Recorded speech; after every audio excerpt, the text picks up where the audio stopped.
And look, I'm watching last night's game, and there's something about the Yankees series that has resonated with me.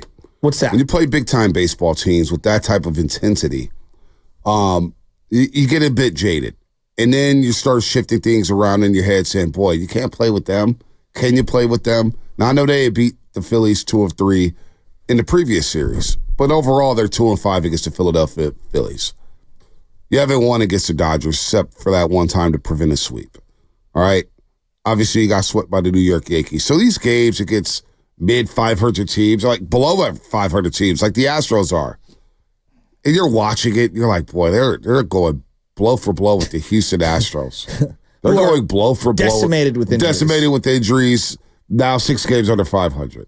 You got the Texas Rangers who are without Corey Seager. They get beat up left and right. Last night they got smoked by the Dodgers. Yeah. No pitching right now. But you win 2 or 3, so you get credit for that. Yeah, for sure. Arizona's trying to find their way, but you lose 2 or 3. And hell, the last game you needed 16 to 18 outs from your bullpen. It just feels like it's the same damn team we're watching from last season and the season before. It's the same team. Now, you have little outliers here. Logan Webb, right? Logan Webb's pitched well, but they haven't won on his day. They're 5-10 when he pitches. And he's going to pitch today to try to get a win in this series against Framber Valdez, who's the Astros' best pitcher. So you hope that Logan Webb day could be a win day for the Giants. But Jordan Hicks doesn't go 5 yesterday. He's under the weather. You wonder about his innings limit. I can't wait to talk to Flynn later in the week, talk about what's going to happen with maybe Kyle Harrison and Jordan Hicks. But I'm watching this game last night, and it's moving by fast, which is a blessing in disguise. 2 hours and 16 minutes. Boom, boom, boom, boom, boom. I got to watch other things after. You got to watch other things after. You got to fall asleep on shows after, whatever. But it feels like we're watching the same damn team. What do you mean by that? We're watching the same team go out there and score 1 or 2 runs, struggle to put together rallies, struggle to put together quality at-bats as a team. You're struggling to shut down guys when they get runners on base and have that shutdown inning and make sure that there's not a crooked number up there. Mauricio Dubon, by the way, is showing out in this series. He's having fun, the Sacramento native. But it just feels like the same type of entertainment value, the same type of player, the same type of platooning, the same type of struggles, the same type of usage of the bullpen and the starting rotation. Like, we're down to 3 starters right now. Like, last year, you're down to 2. I know. So it feels like I'm watching a repeat of 2023, and I can't get it out of my head. You know, it's hard for me to argue and drum up anything, as a rebuttal right now when you're right. And I keep seeing this rhetoric. Well, they are down Jung-Hoo Lee. They are down Lamont Wade Jr. They are down Blake Snell. And it's like, yes, they are. But part of the Farhan way that he goes about constructing his roster is he loves depreciated players who are either injured or devalued because of prior injury history. Right. That's baked into how he tries to find someone. Like Lamont Wade Jr. had a great couple of months stretch. But look at the back of his card. He's got a 2021 season that's really good. I'd say about 2/3 of his season that's really, really, really good. Where's he starting? I don't know. For big money. I don't know. Right? Like Jung-Hoo Lee. And you gave him big money. I'm not sure, now that I'm being, removed from the emotion of being excited of bringing him in, I'm not sure where he's getting $120 million from else in baseball. Well, let me talk about that. I mean, they gave Jung-Hoo Lee $100-something million, and he got 2 stolen bases. He got caught stealing 3 times this year. And running into multiple walls. I can't get over it. Center field. Well, okay, I get you trying to learn the ballparks, but damn, can you not crash into a wall every now and then? Well, that's another element. You're talking about what's the same from the years past. Right. They're bottom 5 in errors, meaning they've committed a ton of errors, and they're the worst team in baseball when it comes to stealing bases. You couple that with being one of the poorer teams of holding runners on, even though you have a pretty dynamic arm behind the dish in Patrick Bailey. Bonte, they are very similar. They're very similar. They're very similar. And I saw a lot of rhetoric about Tim Kawakami's article saying that they should maybe make a trade for Mike Trout. This team making that move for that player at his age, given that he's averaged 79 games and 22 home runs the last 4 seasons, That's what he's averaged for the last 4 full seasons, not including the COVID year. Yep. 79 games, Yep. 22 home runs. That doesn't do it. No.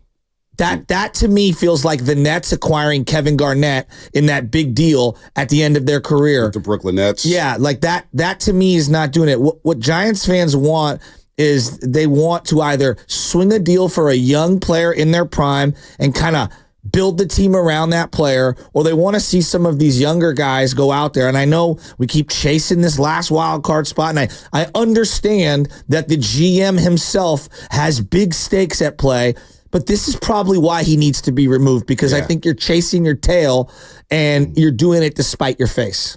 We're counting on, and this well said, we're counting on Blake Snell to turn it around, which he has a track record of pitching better over the last 3 months of the season. I'm going to hang on to that one. But I'm thinking about Keaton Wynn and what you're going to get out of him. I'm thinking about Kyle Harrison, and is there an innings limit?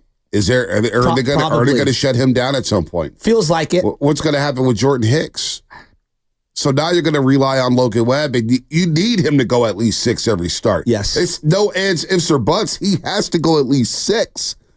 And you look at the bullpen usage over and over. Like they're a bottom 5 team when it comes to bullpen ERA. So I when it comes to Farhan and making moves, or it's just this team has to be perfect. Yes. They have to play perfectly to basically play out Farhan's plan. He wants to stick things within the margins and try to find little things, platooning or whatnot. Everything has to go perfect. Like 2001 or 2021. Yeah. Everything went perfectly for the Giants. For sure. Bullpen usage, pitch hit at bats, coming through in the 9th inning, whether it was Mike Tauchman, Lamont Wade Jr., whoever it was, they had late inning magic, but everything had to align itself perfectly. When it didn't, like the Dodger series, you get bounced at 5. And then when it doesn't align perfectly, you get a season like you did last year in 2023. Hell, even in 2022, when you face planted after being 8 games over 500 in Atlanta in early June. It's the same thing with this roster. Everything has to go perfectly. Everybody has to be clicking. There's too many times this lineup, and you heard also Slater said the other day where he's basically, it just stuck because we all slept at the same time. Well, that's what happens when you have a team and you don't have that guy in the lineup. You're more prone to slumping all at the same time. No doubt. And put together games like you did last night. Hitting is contagious in both directions, okay? Yep. You just look around baseball. It is contagious. When guys are going like bad, okay, one guy could stay hot, but like typically the whole lineup is kind of feeling it. Like if you go out on 3 pitches, you didn't get to see the entire repertoire of the pitcher. You're not making him work. Now you don't have a guy on base. He's in the windup. Like, again, these things start to snowball. And then all of a sudden, Logan Webb's in the dugout. He's like, damn, I just got off the mound. I got to run back out there on the mound. Exactly. And then I look at the teams that, what I would be like the 5 teams that are like penciled in for the playoffs, right? So you got the Yankees, and you got the Phillies. I would throw the Braves in there. Orioles. Dodgers. Yeah. You look at their lineups, and as a pitcher, you literally cannot take your foot off the gas. And so the amount of stress and pressure it puts on you right off the rip of a game. The Orioles, hey, we're batting Gunnar Henderson leadoff, all right? And then we're going to throw Mullins and Rooshman at you. And it's just boom, boom, boom. Mountcastle, who's on fire. Ryan Mountcastle, first base for the Orioles. It's just... I mean, go ahead, Shasky. No, but like that's my point. And so, like as a pitcher, you're looking over at that guy on deck, and you're like, oh my god, I can't walk this guy. I can't let this guy get on base. And the point is that there's this immediate pressure, and so everybody is fighting to get to the bat rack on all those teams to go up and hit. Whereas I watch the Giants and I say to myself, like, well, thank God Ramos is doing well right now. Thank God Brett Wisely's doing well right now, because if you didn't have those contributions, you wouldn't have any. Well, you look at the Dodgers last night, score 15 runs against Texas, and we expect their lineup to do things like this. But Mookie Betts goes 1 for 3 with 3 RBIs. And then look at their next 4 batters. They all hit home runs. Ohtani, Freddie Freeman, Will Smith, and Teoscar Hernandez. I mean, they're all hitting jacks left and right. So to your point about having threats up and down the lineup, right now your biggest threat that you thought you were bringing in, the World Series MVP, Jorge Soler, I mean, we got to stop using this World Series MVP. Oh, he was a World Series MVP. Okay, he got hot in the short series against the Astros. Great. But right now he's batting 7th for you. And he's one of your prize free agents. He's batting 7th. Conforto, does he even have a hit since he came back off the IL? The one home run, I believe. The one home run? I mean, he is struggling. He is struggling. So, again, I feel like a broken record here. But one thing that Yankee series did to me, was like, boy, we are so far away. So now when I see him win a next inning game against the Astros, I'm not hyped up off of it. When I see him lose a 3-1 game against the Astros, I'm not so down on it because this is just who they are. They're a 500 baseball team. Do you know who you brought up the World Series MVP for Jorge Soler? And it's funny how so random World Series MVPs. Well, you might be able to because you're like Rain Man when it comes to these things. Does anyone know who the 2010 World Series MVP was without Googling it? Because it just always bugs me. For the Giants? Yep. Wow. Who's Edgar Renteria, right? Yep. And if I polled 100 Giants fans and I said, who deserved MVP of that World Series, most would say Lincecum. Yeah. Most would. I mean, he only won 2 of the biggest games in the history of the franchise in that one World Series. Yeah, Renteria got it. Why did he get it? Did Renteria get it that one, or did he get it against Texas? He had the home run to start things off in game 2. Right. Yeah. They told me he was going to do it. They told me he was going to do it. That's right, game 2. Yeah, because that's when I walked in the stadium. He did ball out. No doubt. But look, he had a good series. He was horrible for the Giants that year. They were playing Juan Uribe at shortstop the bulk of the season because he was injured. It was not a good deal.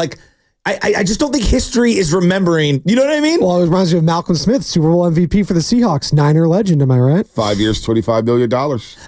And look, again, Renteria did have a really good series, but he was at the end of his career.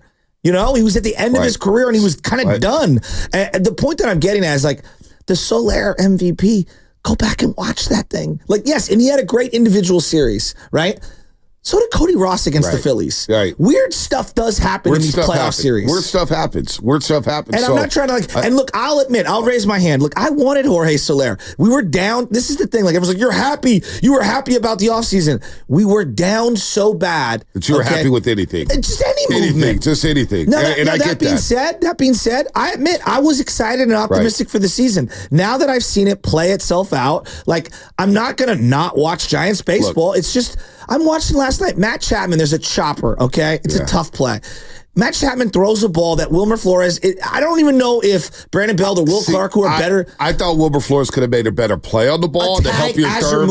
If you're not going to get the out, at least protect the baseball so they don't score 2, not 1. But Wilmer's not a great defensive He's not a great defensive. Exactly. And I don't think Lamont Wade, as a lefty, reaches across and makes that play either. But at least maybe he stops the ball from going back to the dugout. He's more agile. You hold the Astros to 1 run as opposed to 2 runs in that situation. I agree. And with 2 outs, I'm not mad at Chapman charging that ball. No. Wisely's playing deep. You're trying to get out of the inning without surrendering a run. But you see a play like that, and it's